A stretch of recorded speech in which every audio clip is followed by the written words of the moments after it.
आज आपण कोकणातील पारंपरिक पद्धतीने तयार केली जाणारी सोलकढीची अगदी परफेक्ट अशी रेसिपी बघणार आहोत.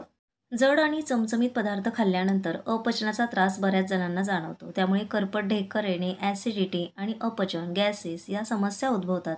अशा वेळी सोलकढी पिल्याने पोटाला आराम मिळतो. शरीरातील उष्णता कमी करण्यासाठी आणि पित्तशामक असल्यामुळे उन्हाळ्यामध्ये मधल्या वेळेस किंवा जेवणानंतर ही सोलकढी पिली जाते. पाहूया ही सोलकढी कशी तयार करायची.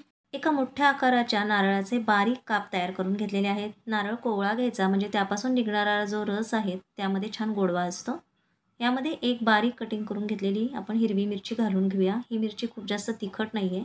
त्यामध्ये 3 लसणाच्या पाकळ्या, 2 अद्रकाचे तुकडे आणि 1 चमचा जिरे घालायचे. जिरेसुद्धा शरीरासाठी थंड असतात. यामध्ये अगदी छोटासा असा बीटाचा तुकडा घालून घ्यायचा आणि 1 ग्लास एवढं पाणी घालून ह्याला मिक्सरमधनं अगदी बारीक वाटून घ्यायचं. मस्त असा ह्याला बीटामुळे पिंक कलर येतो. आता हे सगळं मिश्रण आपण एखाद्या गाळणीने गाळून घ्यायचं आहे. नारळाचा पूर्ण रस आपल्याला काढून घ्यायचा आहे आणि या रसापासूनच आपण सोलकढी तयार करणार आहोत. ही प्रोसेस आपण 1 ते 2 वेळा करणार आहोत. त्यामुळे ह्यापासून आपल्याला पूर्ण नारळाचा रस मिळेल. आता इथे बघा आपण सुरुवातीला काढलेला रस अगदी दाटसर असा तयार झालेला आहे. आता पुन्हा एकदा आपण हे सगळं मिश्रण मिक्सरमध्ये घालून घेऊया आणि यामध्ये थोडंसं पाणी घालायचं आणि पुन्हा एकदा ह्याला मिक्सरमध्ये फिरवून घ्यायचं. नारळ मोठा असला की त्यापासून जो निघणारा रस आहे त्यापासून आपल्याला कमीत कमी 4 लोकांसाठी आपण ही सोलकढी तयार करून घेऊ शकतो. सोलकढी थोडीशी दाटसर ठेवायची म्हणजे प्यायला खूप मजा येते. यामध्ये कोकमाचे तुकडे पाण्यामध्ये भिजवून सुद्धा तुम्ही त्याचं पाणी वापरू शकता किंवा जर तुमच्याकडे आगर असेल तर आगरसुद्धा वापरू शकता.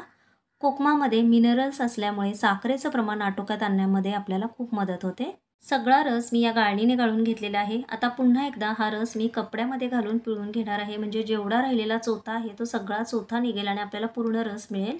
सगळा रस आपला इथे काढून झालेला आहे. बाऊल छोटा आहे त्यामुळे मी आता एका मोठ्या बाऊलमध्ये याला ट्रान्सफर करून घेते. यामध्ये चवीप्रमाणे मीठ घालून घ्यायचं.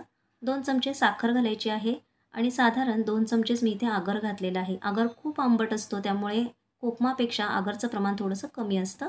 वरून थोडीशी कोथिंबीर घालायची आणि मस्त असं याला मिक्स करून घ्यायचं.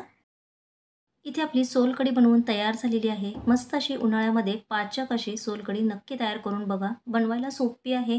व्हिडिओ पाहिल्याबद्दल तुम्हा सर्वांचे मनःपूर्वक आभार. पुन्हा भेटूया अशाच एका छानशा नवीन व्हिडिओसोबत. धन्यवाद.